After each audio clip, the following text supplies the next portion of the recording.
আজকে আমি আরও আচার বানাবো। ওদিন সিল্কাওয়ালা আচার বানিয়ে দেখিয়েছি, আর আজকে এক আম ছিলে নিয়েছি, ছিলে এবার কুচো আচার বানাবো। তার জন্য কিষে নেব। শিলা হয়ে গেছে আমগুলো, একটু কিষে নিয়েছি, আরও পুরাগুলো কিষে নেব। আমগুলো কিষা হয়ে গেছে। এবার আচার বানানোর জন্য নিয়েছি সরষে, জিরা, মরি, কালো জিরা, মেথি, শুকনো লঙ্কা, একটু আদা কিষে নিয়েছি আর কাঁচা লঙ্কা কেটে নিয়েছি। মৌরি, মেথি এগুলো ভেজে নেব, আর লঙ্কাটাও ভেজে নেব। মৌরিগুলো ভেজে নেব, লঙ্কাগুলো দিয়েও ভেজে নিলাম। এবার নামিয়ে নেব, নামিয়ে ঠান্ডা করে পিষে নেব। মেথি, মৌরিগুলো ভালো করে পিষে নিচ্ছি। এবার বসাবো। কড়াই গরম হয়ে গেছে, এবার সরষের তেল দিয়ে দেবো।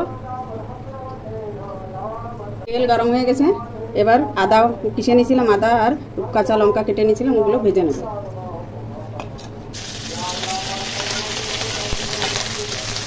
লঙ্কা আর আদা ভাজা ভাজা হয়ে গেছে, এবার হলুদ দিয়ে ভেজে নেব। 3 চামচ হলুদ দিলাম।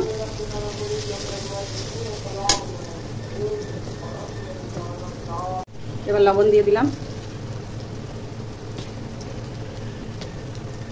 4 চামচ লবণ দিলাম। একটু চিনি দিয়ে দিলাম।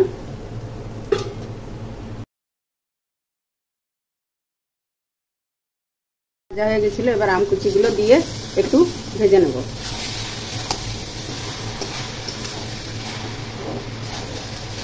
এবার পিষে রাখা সরষে, মৌরি, কালো জিরা, মেথিগুলো দিয়ে দেবো, দিয়ে ভালো করে মিলাবো। আমের আচারটা হয়ে গেছে, এবার ঠান্ডা করে 1-2 ঘন্টা পরে ঠান্ডা হলে ডাব্বায় ভরে দেবো। আবার খাওয়ার মতন হয়ে গেছে। আমার ভিডিওটা যদি ভালো লেগে থাকে লাইক করবেন, শেয়ার করবেন, সাবস্ক্রাইব করবেন। নমস্কার।